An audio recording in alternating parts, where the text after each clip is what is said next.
नमस्कार पेंशन धारकों, एक बार फिर से आप सभी का स्वागत करते हैं हमारे इस YouTube चैनल पर। दोस्तों, इस वक्त की पेंशन धारकों के लिए बहुत ही महत्वपूर्ण और इम्पोर्टेंट 4 बड़े अपडेट लेकर आज की इस वीडियो के अंदर हाजिर हो चुके हैं। पहले बड़े अपडेट की बात करें तो दोस्तों, क्या कर्मचारियों को 7,500 रुपए मिलेगी पेंशन? यहाँ पर जो है वित्त मंत्री का बड़ा बयान इसको लेकर आ चुका है कि कर्मचारियों को 7,500 रुपए प्रतिमाह पेंशन मिलेगी या फिर किस तरीके से देखने को मिलेगी। तो इसको लेकर दोस्तों वित्त मंत्री का बड़ा बयान आया है, इसके बारे में आज की इस वीडियो के अंदर बात करेंगे। वहीं दोस्तों, पुरानी पेंशन पर विपक्ष की साथ को लेकर सरकार को घेरने की तैयारी में है कर्मचारी। पेंशनर्स पर अब होगी निर्णायक लड़ाई। जी हां दोस्तों, ओपीएस और यूपीएस को लेकर आप सभी के लिए बड़ी खबर है कि एक ही नारा, एक ही मांग, पुरानी पेंशन हक हमारा। इसको लेकर दोस्तों कर्मचारी संगठन जो है वो विपक्ष की दलों के साथ मिलकर यहाँ पर जो है सरकार से निर्णायक लड़ाई की ओर बढ़ रही है। बड़े आंदोलन की चेतावनी सरकार को देती जा चुकी है। साथ ही साथ दोस्तों, आज की इस वीडियो के अंदर बात करने वाली है पुरानी पेंशन योजना और 8वें वेतन आयोग पर दोस्तों बड़ा अपडेट आया है। सुप्रीम कोर्ट ने जारी किया है अहम आदेश। तो दोस्तों, 8वें वेतन आयोग और पुरानी पेंशन योजना को लेकर सुप्रीम कोर्ट ने क्या बड़ा आदेश जारी किया, इसके बारे में बात करेंगे। और अंत में बात करेंगे पेंशन भोगियों को सरकार ने जारी किया नया अपडेट। अब 30 नवंबर तक पूरा कर लेना होगा ये जरूरी काम, नहीं तो रुक जाएगी आप सभी की पेंशन। तो आखिरकार पेंशन भोगियों को 30 नवंबर से पहले कौन सा काम पूरा कर लेना होगा, वरना उनकी पेंशन रुक सकती है। इसके बारे में भी दोस्तों आज की इस वीडियो के अंदर बात करेंगे। इसीलिए आप सभी पेंशन धारकों से निवेदन करते हैं कि दोस्तों आज की इस वीडियो को आप लास्ट तक देखिएगा। साथ ही अगर हमारे चैनल पर पहली बार विजिट कर रही हैं तो दोस्तों चैनल को भी सब्सक्राइब जरूर कर लीजिएगा। तो चलिए दोस्तों, बिना किसी देरी के आज की इस वीडियो के अंदर खबरों का सिलसिला शुरू करते हैं और आप सभी को सही सटीक और तथ्यों पर आधारित सभी खबरें विस्तार से बता देती हैं। जी हां दोस्तों, पहली बड़ी खबर की बात करें तो क्या कर्मचारियों को 7,500 रुपए मिलेगी पेंशन? इसको लेकर बड़ी खबर आ रही है। केंद्र सरकार के यूनिफाइड पेंशन स्कीम के अंतर्गत न्यूनतम पेंशन में बढ़ोतरी का विषय हाल ही में एक बार फिर से चर्चा में आया है। वित्त मंत्री निर्मला सीतारमण ने हाल ही में इस मुद्दे पर बयान दिया, जिसमें उन्होंने न्यूनतम पेंशन को 7,500 रुपए प्रति माह तक बढ़ाने की दिशा में सकारात्मक संदेश दिए हैं। इस पहल का उद्देश्य लाखों पेंशनर्स की आर्थिक स्थिति को सुधारना है, जिससे वर्तमान में बहुत कम पेंशन हाल फिलहाल में मिल रही है। पेंशन बढ़ोतरी की आवश्यकता को लेकर बड़ी खबर आई। आज के दौर में महंगाई बढ़ रही है और ऐसे में न्यूनतम पेंशन की वर्तमान दर जो कि 1450 रुपए प्रति माह है, पेंशनर्स की जरूरतों को पूरा करने के लिए असमर्थ है। इस बात को ध्यान में रखते हुए ईपीएस 95 राष्ट्रीय संघर्ष समिति ने लंबे समय से पेंशन बढ़ोतरी की मांग की।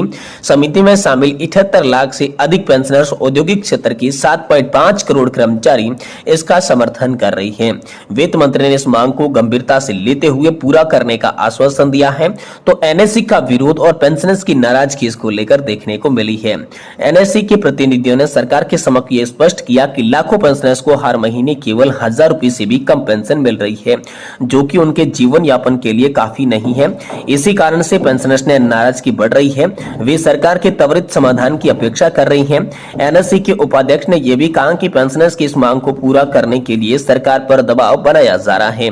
वहीं सरकार के दृष्टिकोण की बात करें तो केंद्रीय श्रम और रोजगार मंत्रालय ने नेशनल एजुकेशन कमेटी के प्रतिनिधियों से मुलाकात कर उनकी मांगों पर विचार करने का आश्वासन दिया।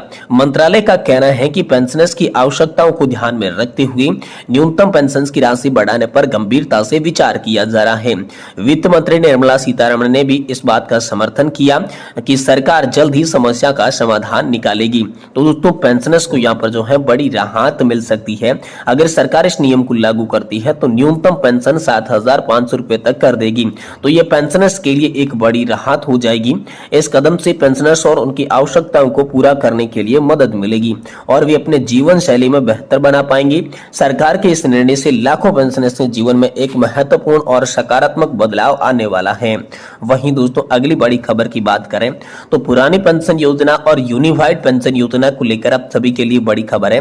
पुरानी पेंशन पर विपक्ष को साथ लेकर सरकार को घेरने की तैयारी में है कर्मचारी। पेंशन पर अब होगी निर्णायक लड़ाई। जी हां दोस्तों, केंद्र सरकार की नई यूनिफाइड पेंशन स्कीम की घोषणा पर कर्मचारी संगठनों ने विरोध जताया है। वे पुरानी पेंशन योजना योजना की बहाली की मांग कर रही हैं और सरकार पर दबाव बनाने के लिए आंदोलन को तेज कर रही है। अनेक कर्मचारी संगठनों ने इस नई योजना को अपनाने से पूर्व ही इसके खिलाफ का विरोध प्रदर्शन का सिलसिला शुरू कर दिया है। केंद्र सरकार की इस नीति पर उनकी आपत्ति मुख्य रूप से इस बात पर है कि नई पेंशन योजना पुरानी पेंशन योजना की जगह लेने में असमर्थ है, जिसे कर्मचारियों ने अधिक सुरक्षित और लाभकारी माना है। देश भर के कर्मचारियों और अर्धसैनिक बलों के जवानों का कहना है कि नई पेंशन योजना उनकी सेवानिवृत्ति के बाद की वित्तीय सुरक्षा को संतोषजनक ढंग से सुरक्षित नहीं कर पा रही है। इस योजना के तहत कटौती की गई राशि सरकार द्वारा एकत्रित की जा रही है, जिससे कर्मचारियों के पेंशन फंड में वृद्धि नहीं हो पा रही है। वहीं दोस्तों पुरानी पेंशन योजना की बहाली की मांग को प्राथमिकता दी है। नई पेंशन योजना के खिलाफ कर्मचारी संगठनों ने प्रधानमंत्री नरेंद्र मोदी को पत्र लिखकर अपनी चिंताएं व्यक्त की है। उन्होंने स्पष्ट रूप से उल्लेख किया है कि पुरानी पेंशन योजना की बहाली उनकी प्राथमिक मांग है और वे इसे वापस लाने के लिए व्यापक रूप से आंदोलन कर रही है। यूपीएस के विरोध में विजय कुमार बंधु और अन्य कर्मचारी नेताओं ने विपक्ष दलों के साथ संगठन बनाने की रणनीति अपनाई है ताकि इस नई योजना को वापस कराने में अधिक प्रभावी हो सके। उन्होंने सोशल मीडिया पर भी इस विषय की सक्रिय अभियान चलाया है, जिससे अधिकतम जन समर्थन प्राप्त हो सके। इस प्रकार केंद्र सरकार की नई पेंशन योजना के व्यापक विरोध की आग को हवा दी जा रही है। अब ये देखना बाकी है कि सरकार इस विरोध का सामना कैसे करेगी। कर्मचारी संगठनों की एकजुटता और दृढ़ संकल्प से यह स्पष्ट है कि वे अपनी मांगों को लेकर किसी भी प्रकार का समझौता करने के मूड में नहीं नजर आ रही है। वहीं दोस्तों आप सभी के लिए अगली बड़ी खबर की बात करें तो पुरानी पेंशन योजना और 8वें वेतन आयोग को लेकर नया अपडेट आया है कि सुप्रीम कोर्ट ने आप सभी के लिए बड़ा आदेश जारी किया है। जैसा कि आप सभी जानते होंगे कि पुरानी पेंशन योजना एक ऐसी योजना है जिसमें सरकारी कर्मचारियों को रिटायरमेंट के बाद आधा वेतन बतौर पेंशन के दिया जाता है। तो इसी को लेकर दोस्तों आप सभी के लिए बड़ी खबर आई है। कर्मचारियों का यहाँ पर जो है आंदोलन बढ़ रहा है। पहले कर्मचारी कम संख्या में आंदोलन कर रहे थे, लेकिन अब हजारों की संख्या में एकजुट होकर अपनी मांगे रख रहे हैं। इसे देखते हुए केंद्र सरकार ने एक नया प्रस्ताव पेश कर दिया है।